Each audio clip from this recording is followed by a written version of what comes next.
Salut tout le monde. Il y a bien une chose que je ne cache absolument pas sur cette chaîne, c'est le fait d'avoir ce que j'appelle un esprit militant.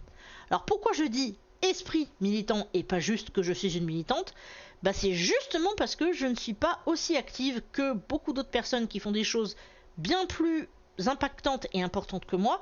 Donc je garde quand même la notion de militantisme, mais disons que je l'adoucis un peu pour ne pas prétendre que je fais des choses que je ne suis pas capable de faire, au vu de mes circonstances. Et il y a un truc que je regrette avec ça, c'est que il y a souvent une très forte distinction entre les gens qui ont cet esprit que j'ai moi, et les gens qui sont uniquement dans leur quotidien et qui ne vont pas forcément réfléchir à tout ce qui concerne les notions de justice sociale dans le monde ou dans leur propre pays ou quoi que ce soit. Alors, qu'on soit bien clair, je sais très bien que tout le monde ne peut pas forcément avoir ne serait-ce que justement cet esprit militant. Parce que, on va pas se mentir, c'est épuisant. Mentalement, ça a un certain impact.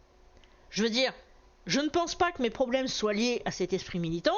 J'avais déjà des problèmes avant et je pense que j'aurai toujours des problèmes après. Mais c'est vrai que justement, quand tu as des problèmes comme ceux que je peux avoir, justement, l'esprit militant, ça n'aide pas. Parce que quand tu as conscience des souffrances qui existent en dehors de ton quotidien, pour des personnes qui ne te ressemblent pas, là, tu te dis... Et du coup, on pourrait peut-être dire « Ah mais non, c'est pas un esprit militant que t'as, Sandrine, c'est de l'empathie. » Alors oui, justement, de l'empathie j'en ai aussi, mais si moi j'appelle ça esprit militant, c'est parce que justement, je vais avoir tendance par exemple à partager les réflexions de personnes concernées par certaines problématiques, je vais chercher des discours de la part de certaines personnes quand je vois par exemple une news, une info qui passe, et que je vois des discours des deux côtés, je me renseigne chez les personnes concernées pour voir un petit peu s'il y a des consensus ou pas, etc. Et c'est là que je vais former ensuite ma propre réflexion. Et je vais vous donner un exemple récent pour que vous ayez une petite idée de ce à quoi ça peut ressembler. Récemment, il y a eu des posters qui ont été publiés par rapport à une nouvelle adaptation des romans très connus de ce cher auteur Monsieur Tolkien, Le Seigneur des Anneaux. Donc il y a les films de Peter Jackson dont vous avez sans doute entendu parler, et puis il y a cette nouvelle série qui va donc sortir. Et la publication qui est parue, c'était une série de posters avec différents personnages de l'univers, sauf que dans cette liste, il y avait des personnes à peau noire. Et là, je pense que vous pouvez imaginer un petit peu ce qui est ressorti, c'est-à-dire que vous avez tout un tas de fachos qui sont sortis des bois comme si la lumière les avait appelés, pour dire qu'ils ne comprenaient pas pourquoi il y avait des personnages à peau noire, c'est n'importe quoi, l'univers de Tolkien c'est un univers de blanc. Il y a plein de personnes racisées qui sont venues en mode faut vraiment que vous ayez rien d'autre à foutre pour venir vous plaindre du fait qu'il y ait des personnes noires, c'est quoi ce racisme et tout ce qui s'ensuit.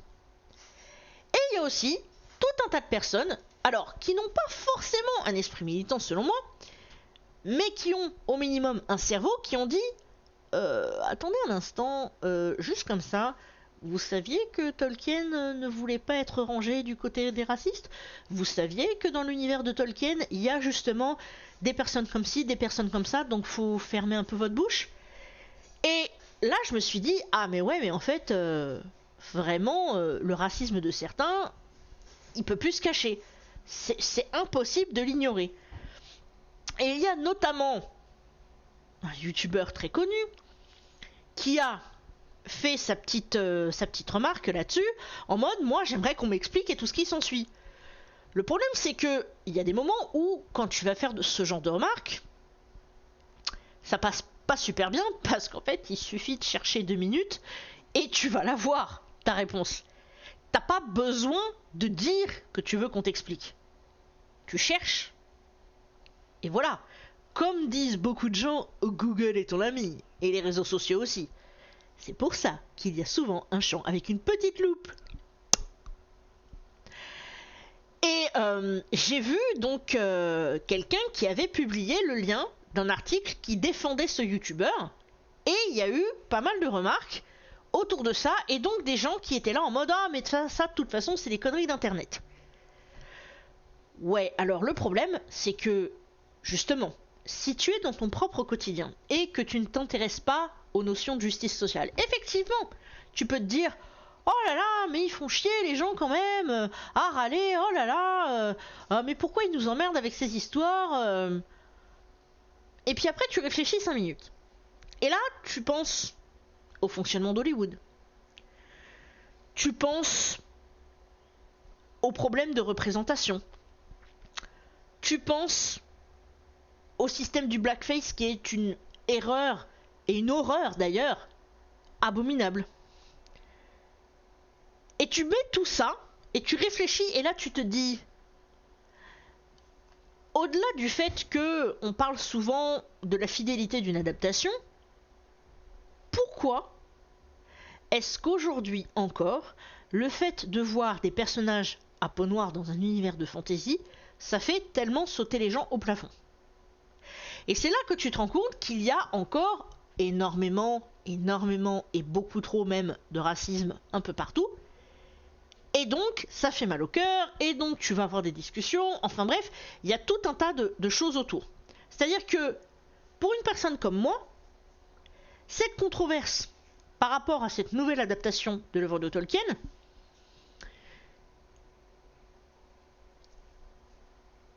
elle fait bondir.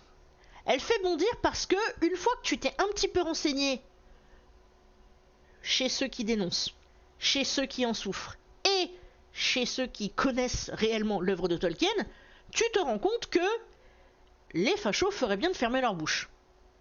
Si tu regardes vraiment le maximum de points de vue possible. Mais il y a des gens qui sont là pour simplement dire il y en a marre des conneries d'internet. Laissez les gens s'exprimer, machin tout ça. Ouais, mais en fait non, c'est pas comme ça que le monde fonctionne. C'est-à-dire que il y a bien des lois en place par rapport à tout ce qui concerne le racisme, la transphobie, ce genre de choses-là. Alors c'est sûr que le fait de se poser des questions sur une œuvre, ça rentre pas dans le cadre de la loi la plupart du temps, bien entendu. Mais est-ce qu'on ne pourrait pas respecter simplement les gens qui vont avoir cet esprit de discussion? Est-ce qu'on ne pourrait pas tenir compte du fait que oui, il y a des gens qui ont simplement un esprit militant, qui ont comme ça cette envie de se poser des questions, cette envie potentiellement de changer des choses. Je ne dis pas que vous devez penser comme moi, attention. Tout ce que je demande, c'est que les gens comme moi ne soient pas moqués continuellement.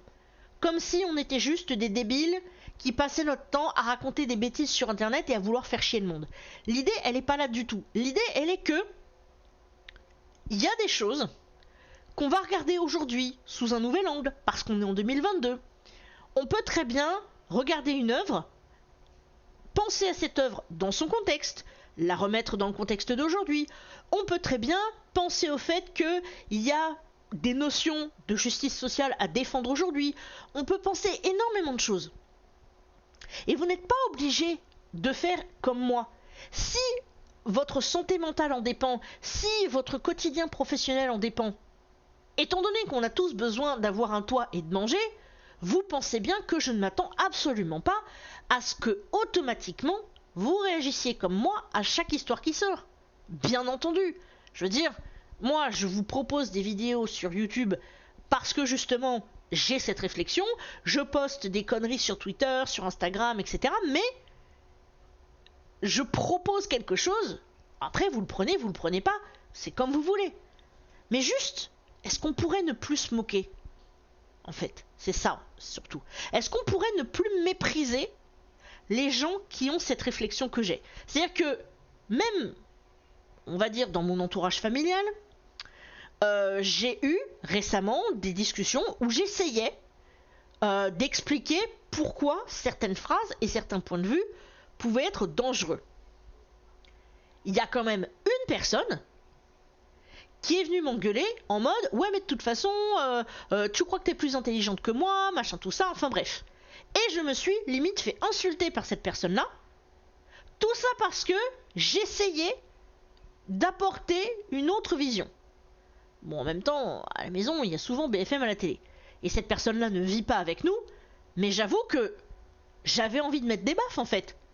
Parce que c'est souvent la même chose. Il y a des énormités qui passent. Il y a des choses douloureuses. Il y a des choses fortes.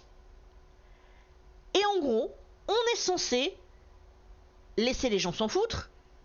Mais surtout, s'il y a des conneries à dire, des insultes à proférer, à la limite, il faudrait le laisser faire aussi. Parce qu'après tout, liberté d'expression, machin, tout ça. Non, en fait. Moi, j'ai pas envie. Alors, bien sûr, comme je le dis souvent, je suis pas là pour faire en sorte que vous soyez d'accord avec moi. C'est pour ça d'ailleurs que j'en parle beaucoup et que je fais beaucoup de disclaimers. Et parfois, j'en fais même plusieurs dans une même vidéo.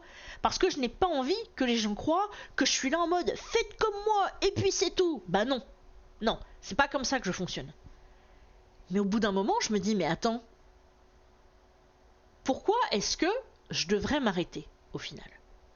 Pourquoi est-ce que je devrais fermer mon esprit et mon cœur à toutes les difficultés que je peux percevoir dans le monde ? » Alors, il y en a qui me diraient « Pour ta santé mentale. » Ouais, ok, je veux bien comprendre cet argument, d'autant que j'ai des traitements actuellement qui ne rendent pas la chose aisée. Mais en fait, non. J'ai pas envie de fermer mon esprit à tout ça. Parce que je me dis que, vous savez quoi ? Il va peut-être y avoir un jour où j'aurai la possibilité d'aider quelqu'un. Où j'aurai peut-être même la possibilité de sauver quelqu'un. Et c'est pour ça que je reste avec l'esprit alerte. C'est pour ça que je réfléchis à tout ce qui se passe. La déconjugalisation de la hache, le traitement des personnes handicapées, le traitement des personnes transgenres, le traitement de toutes les minorités. Je ne peux pas me détacher de tout ça parce que, quelque part, je pense que je me prépare aussi au jour où je pourrai faire plus que ce que je fais actuellement. Et je peux comprendre que ça saoule des gens. Mais c'est dans ma nature. C'est la personne que je suis. Ça fait partie de mon empathie. Ça fait partie de toute cette partie de moi qui se dirige vers les autres. Parce que je veux bien avoir mes moments d'égoïsme. Mais je ne peux pas être que ça. C'est juste pas possible. Je ne pourrai jamais être comme ça. Et j'en ai absolument pas honte. Je sais qui je suis, je sais comment je fonctionne. Et même si je ne m'attends pas à ce que tout le monde fasse comme moi, j'aimerais qu'on me laisse être comme ça. Et qu'on laisse les gens être comme ça. Qu'on laisse parler toutes les personnes qui veulent changer des choses et qui veulent bousculer l'ordre établi. Alors c'est vrai, on a des façons différentes de le dire. C'est sûr. On a des personnes qui vont parler de manière plus violente que d'autres. Et je sais que ça peut perturber. Sauf que, de mon côté, je me dis, le truc qu'il y a, c'est que une personne qui n'est pas capable de voir aujourd'hui que la société, elle est quand même extrêmement violente vis-à-vis de pas mal de gens, devrait... on devrait être capable de comprendre que la violence, elle n'est pas... Excusez-moi parce que mon cerveau là a eu un gros blanc. Donc je vais reprendre un petit peu. Normalement, dans ce genre de circonstances, au vu de mes soucis d'expression, je vous le dis tout de suite, je devrais être en train de réenregistrer la vidéo. Mais là, j'ai pas envie. Puis au moins, ça va vous permettre de voir un petit peu comment ça se passe quand mon cerveau décide de bugger. Mais en gros, je pense que tout le monde devrait pouvoir comprendre que on a le droit de s'exprimer le plus fort possible quand la société est violente. C'est normal que des gens soient en colère.